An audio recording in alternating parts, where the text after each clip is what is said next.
రేవంత్ రెడ్డి గారు ఏం మాట్లాడుతున్నారండి మీరు? తాగటానికి ఓ దేవుడు, తినటానికి ఓ దేవుడు, పెళ్లైనోనికి ఓ దేవుడు, పెళ్లిగానోనికి ఓ దేవుడు అని హిందూ దేవుళ్ళని కించపరుస్తారా?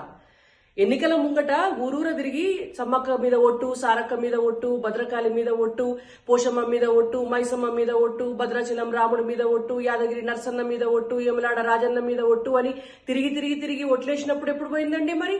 అప్పుడేమైంది? అప్పుడు హిందూ దేవుళ్ళు కోట్ల మంది ఉంటారు అని తెలియదా మీకు? ఇవాళ వెనకటికి ఒక తెలంగాణలో సామెత ఉండే ఏంటంటే నడిమంత్రపు సిరొస్తే కూరగాయలను చూసట ఇవేం కాయలు వంకర టింకర్ ఉండయి అన్నారట. గట్లనే ముఖ్యమంత్రి సీట్ల కూసున్న తర్వాత మీకు కన్ను మిన్ను కాంతలేదు. ఇవాళ ముస్లింలకు క్రిస్టియన్లకు ఒక్క దేవుడు ఉంటే హిందువులకు కూడా ఒక దేవుడు ఉండాలా? ఎక్కడన్నా రూల్ రాసి పెట్టుందా?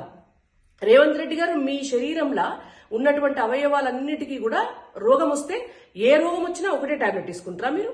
ఏ రోగం వచ్చినా ఒకటే డాక్టర్ దగ్గరికి పోతారా?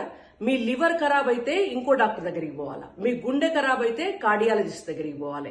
మీకు లంగ్స్ ఖరాబ్ అయితే ఇంకో డాక్టర్ దగ్గరికి పోవాలి. మీ కాళ్ళ చేతులకి ఏమన్నా రోగం వస్తే ఇంకో డాక్టర్ దగ్గరికి పోవాలి. మీ కంటికి రోగం వస్తే ఓ డాక్టర్ దగ్గరికి పోవాలి. మీ పంటికి రోగం వస్తే ఓ డాక్టర్ దగ్గరికి పోవాలి. ఆఫ్టర్ ఆల్ మీ శరీరంలో ఉన్నటువంటి ఈ అవయవాలకి ఏమన్నా అయితేనే రకరకాల డాక్టర్లు ఉన్నప్పుడు మరి ఇంత పెద్ద సృష్టి నడవడానికి ప్రతిదానికి ఒక దేవుడు ఉంటాడు.